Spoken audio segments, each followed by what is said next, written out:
ശബരിമല തീർത്ഥാടനം ആരംഭിച്ച നവംബർ 15 മുതൽ ഡിസംബർ 15 വരെ 23,44,490 അയ്യപ്പ ഭക്തർ ദർശനം നടത്തിയതായാണ് കണക്കുകൾ. മുൻവർഷം ഇതേ കാലയളവിൽ 19,03,321 ഭക്തരാണ് ദർശനത്തിനെത്തിയത്. ശബരിമലയിലെ വെർച്വൽ ക്യൂ ബുക്കിംഗ് സമയം പാലിക്കാതെ ഭക്തർ ദർശനത്തിനെത്തുന്നത് തിരക്ക് നിയന്ത്രണത്തിന് ബുദ്ധിമുട്ട് സൃഷ്ടിക്കാറുണ്ട്. ഈ സാഹചര്യത്തിലാണ് മണ്ഡല മകരവിളക്ക് പൂജാ ദിവസങ്ങളിൽ തീർത്ഥാടകരുടെ എണ്ണത്തിൽ നിയന്ത്രണം ഏർപ്പെടുത്തിയിരിക്കുന്നത്. ഡിസംബർ 25 54,000, 26 60,000 ഭക്തർക്കു മാത്രമാണ് ദർശനം അനുവദിക്കുക.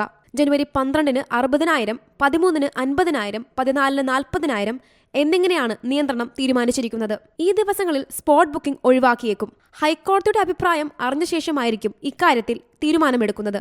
അതേസമയം മണ്ഡലപൂജയ്ക്ക് അയ്യനെ ചാർത്താനുള്ള തങ്കഅങ്കിയും വഹിച്ചുള്ള ഘോഷയാത്ര നാളെ പുറപ്പെടും. ആറന്മുള പാർത്ഥസാരഥി ക്ഷേത്രത്തിൽ നിന്നും ഘോഷയാത്ര വിവിധ ക്ഷേത്രങ്ങളിലെ സ്വീകരണങ്ങൾ ഏറ്റുവാങ്ങി 26 സന്നിധാനത്തെത്തും. Zee Malayalam news, Pathanamthitta. ഏറ്റവും പുതിയ വാർത്തകളും വിശേഷങ്ങളും വിരൽത്തുമ്പിലറിയാൻ സീ മലയാളം ന്യൂസ് എല്ലാ ഡിജിറ്റൽ പ്ലാറ്റ്ഫോമുകളിലും ലഭ്യം.